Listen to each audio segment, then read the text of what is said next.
Welcome back. It is Thursday, August 17th in the MLB. Our three favorite picks are on the way. It's Austin, joined by Logan. Let's recap yesterday. 2-2, just losing a little bit of juice. Let's talk about it. Logan, you had two great calls. Simeon's over in bases. Sweat free. Yeah, actually had to go into. They were getting no hit for a long time. He breaks up the no hitter with the double. We appreciate it. Now Tigers and Twins over 4.5. First five was actually a no sweat bet that easily hit in the third inning. Astros Marlins Nerfy opposite of a sweat. Well, it was sweat free. I mean, there were 7 runs scored in the first, and absolutely Luzardo stunk it up. And then the Diamondbacks team total under 6.5 was looking really good. And then the sixth inning came in, and we saw them give up 6 runs. Brutal one. But our parlay of the day smacked once again. We have hit 5 straight parlays of the day on dimers. We do one every Monday, Wednesday, Friday. So we don't have one today, but we'll have one tomorrow. So stay tuned for that. But plus 166. Hopefully you guys have been tailing that. We've hit 7 of our last 8 over there. We've been scorching hot on the parlays of the day, which kind of segues easily into where we do all the parlays of the day, which is on a Bet365 basically. And you can get $200 in bonus bets on the MLB today. It's pretty simple. You use the sign up link at the top link in description, deposit $10, make a $1 money line bet on any MLB team today. Even if they lose, you get $200 worth of bonus bets. We've been talking, I try to hammer into your guys' heads. If you are in New Jersey, Ohio, Virginia, Colorado, or Iowa, any of those states, take advantage of it. Bet365 has the best hit parlay odds out there. If you go to the Mets game today on FanDuel, you got several guys at like minus 450 to get a hit. On Bet365, they're like minus 275. So you see what I'm saying? Big value over there on Bet365. So again, New Jersey, Ohio, Virginia, Colorado, and Iowa. Make sure you take advantage of the $200 in bonus bets. Take advantage of that. And my second note is on our second channel, just my name. It's we have our second, one of our, I think our fourth video live, the Orioles video. It's pretty, I think it's a really good video. We interviewed Ryan Mountcastle at the end. I actually sent him the video. He said it was really good, and then he hit a homer on his last night. So it's good vibes. So go check out the channel. It's also linked in the top of the description, also at the end of the video. But Logan, you've been doing really well on the base props. Where are you going today? First of all, I laughed a lot when you said Ryan hit a homer. It gave him that extra motivation to go be great last night. But yes, luckily base props have been really good for us. Marcus Semien, my gosh, I'm pretty sure he bets his own bases because the way he booked it around first to break up the no-hitter was insane last night. But today, hopefully it's not as sweaty to be in a no-hitter. Hopefully Jose Quintana is not cooking him. Taking Paul Goldschmidt of the Cardinals, over 1.5 total bases, minus 110 odds on DraftKings. Now, I would like this to be plus value. Wish it was, but you got to understand the over-under to this game is at the 10.5. That is why you will not get plus value on this. Last year, though, NL MVP Paul Goldschmidt would have been an auto bet in this spot. Goldie was so good last year at home and specifically versus lefties, and he's been really good actually this year as well. The Cardinals has just been a poverty franchise this year, but I love the matchup versus Jose Quintana and the Mets today. Goldschmidt has 2+ bases in 3 out of his last 4 games. The time he didn't get it was yesterday. Yesterday he did not get 2+ bases, but he did get a hit to cash our hit parlay of the day. I mean, that was a really great clutch for Paul Goldschmidt. I'm telling you, he's quietly, or not so quietly, one of the best hitters in baseball, night in and night out. And against Jose Quintana, Paul Goldschmidt, 11 for 17, hitting 647 with 5 singles, 3 doubles, and 3 home runs. I mean, if that isn't the best splits I mean, that's some of the best splits I've ever really seen recently. The fact that he just is hitting over 500 versus a guy, and he's seen him plenty. At home, Paul Goldschmidt, as I mentioned, he's hitting 284 on the year, and at home versus lefties specifically, he's hitting 333. The fact that 1 in every 3 at-bats would result in a hit, it's pretty good odds. I'll go ahead and take my chances with a guy with 2+ bases. If we look specifically at his matchup versus Jose Quintana, Quintana throws the sinker, fastball, curveball, and changeup.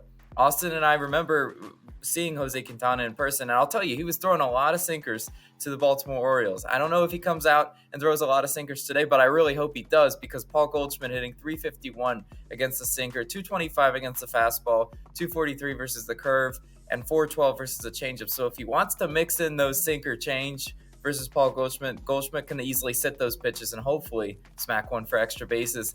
Lastly, if you look at against righties, lefties, Quintana is just, his splits are insane. Quintana against righties allows a 303 batting average and 738 OPS, while against lefties, .050 batting average and 145 OPS. I'm telling you right now, guys, that if you're a lefty against Quintana, good luck, because he just is ridiculous against them. But righties do have success, and I think Paul Goldschmidt could have success against Quintana. And even when he comes out, the Mets bullpen, in the month of August, the Mets are dead last in bullpen ERA at a 7.58. there should be hit opportunities and run opportunities for this whole Cardinals offense late game, especially for Paul Goldschmidt. If he's sitting on like one base versus Quintana, can he get that second base against the bullpen? I definitely think so. And with the total of 10.5, I mean, they're expecting hits and runs galore in this game. Hopefully it's not as sweaty as Marcus Semien made us sweat yesterday. Paul Goldschmidt, I think, is a really good bet to make. So go ahead and take him for bases. But Austin, you got some player props for us. What you going with? Yeah, let's talk about a player prop, base prop, and then an earned runs prop. And then I'll throw it to you, Logan, to talk about any leans that you kind of like. But I'm kind of rocking some blue because I'm going to an early game, going to a Royals player, and it's one of my favorite players up and coming, Bobby Witt Jr. of the Royals, over 1.5 bases, plus 105 on DraftKings, quietly becoming a household name for any Royals, anyone that watches the Royals. You'd obviously know him, and anyone that's kind of just tuning into any Royals games, you've been seeing this guy scorching the baseball. Now, it's an early start, 2:20 p.m. Eastern time, so get it locked in early. Hopefully, starts us off 1-0. And I've been just looking for a time to jump on the Bobby Witt Jr. train. And after going hitless yesterday, I think today is a good time to hop on. Now, Bobby Witt Jr. back 274 this season.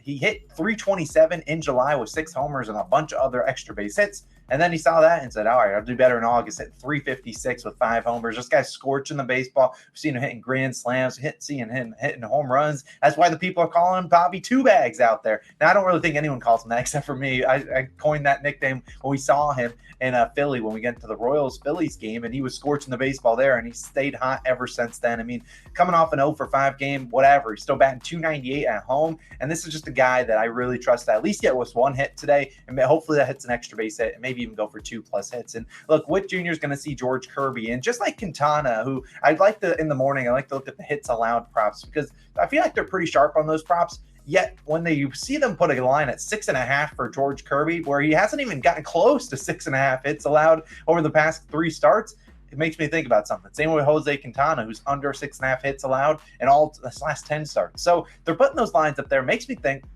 well, George Kirby's giving up some hits today, and Bobby Witt Jr. is going to be one of the big guys on this Royals team to get some hits. And look at the best thing about Bobby Witt Jr. and George Kirby are the walk percentage. You look at Kirby, he throws a ton of strikes. He's 100th percentile on walk percentage. Bobby Witt Jr. doesn't really take a lot of pitches, 8th percentile in walk percentage. So I don't expect Bobby Witt Jr. to get walked unless it's intentionally walked to face some guy behind him because he's scorching the baseball. But at the end of the day, I like him to get it done against Kirby, who's going to throw nearly 50% four-seam fastball, 25-ish% sinker, and then 20% slider. Bobby Witt Jr.'s extra base hit or expected batting average 278, 344, and 270 versus those pitches. The hard hit percentage above 52% for those first 2 pitches that he's going to see nearly 75% of the time. Hopefully Bobby Witt Jr., or as I call him, Bobby Two Bags, can tattoo one into the gap, and hopefully he get us 2 bases. It's obviously a guy just like Semien. If he has a chance to go for 2, Bobby Witt Jr. is going to go for it because this guy with like 99th percentile sprint speed. We've seen him hit inside the park home run before. I'm certainly capable. I think he can get it done here today. Bobby Two Bags. That's what we need from you. 2+ bases. Now for my other play, I'm going to go to a guy that's in a later night game, and it's going to go to Rich Hill, and I'm taking his over 2.5 earned runs, -120 on DraftKings. Now, a lot of books will have an earned runs prop, but the one main one that does it is going to be FanDuel, which is why I offer out this pivot, which would be the Diamondbacks +2.5 in the first 5, and the over 3.5 runs in the first 5 innings, -108 on FanDuel, obviously. Hopefully that we see Rich Hill give up 4 runs, and that's a no sweat bet, but I also think Zach Gallen, who's been struggling on the road, could give up some runs here too. I consider the over 4.5 first 5, but I'd rather just target Rich Hill in this one. Now, in my opinion, Rich Hill, let's be honest, not all that great. And hopefully this Diamondbacks offense, which cost me a unit yesterday, can show up today. Although, I don't normally love taking teams coming from Coors to another stadium. I don't necessarily know if it will matter here today against Rich Hill, who enters with a 5.17 ERA. It's a 5.53 expected ERA, a 1.51 whip, and he's allowed 6 and 3 earned runs since joining the Padres. And he's not been that good this year. 9th percentile expected batting average, 12th in expected slugging, 6th in whip percentage. Not missing bats. Sometimes walking guys, putting free base runners on there and giving up some home runs, which is exactly what this Diamondbacks offense needs, which was quietly started to turn it around after, having a huge slump for a couple weeks. But look, Rich Hill, the 43-year-old, we're late into the year. The innings are starting to pile up on him, and he just hasn't been good. You've seen him allow 3+ earned runs in 11 of his last 15 starts. In the 4 misses, he had still allowed 2 earned runs. So it wasn't like he was going 0 earned runs, masterclass Rich Hill. No, He's allowed 5 and 3 earned runs versus this Diamondbacks offense over that same time span. And this is a guy that I just don't see making a ton of adjustments. He's 43. Don't really see him, coming in with a bunch of different, pitches, what he's going to throw to this Diamondbacks offense. This is the third time we've seen him. And we saw what kind of happened yesterday with Reese Olson. That was the third time the Twins had seen him. You saw what they tattooed 4 runs on him pretty early in that game. Hopefully it's the same thing here. We saw the Diamondbacks have a ton of different chances in that game where they just saw Rich Hill and gave up 3 earned runs. And that one, I think they can easily get us 3 here today. They're going to leave Rich Hill in there for a while. If he's pitching well through 5 innings, they'll leave him in there. And he could give up 2-3 base runners and then be like, oh gosh, we got to take him out. I think we'll have plenty of chances here. It's whether or not the Diamondbacks can convert the runners into scoring position. I hope so. If I could ask one thing out of the Diamondbacks manager, you could take Nick Ahmed out of the lineup. He's not seeing lefties well, batting under 100 versus lefties. So take him out of the lineup, put someone else in there. But either way, I'm really confident that the D-backs get at least 3 earned runs up on Rich Hill. So that'll be our third and final play of the day. But Logan, you talked briefly before pre-show about a player that you looked at, and I'll let you talk about him and anyone else that you considered today. Yeah, I definitely think Justin Turner of the Boston Red Sox is also a really good look against Patrick Corbin today. He's hitting, I looked at his splits. He's 16 for 42. He's seen Patrick Corbin a ton.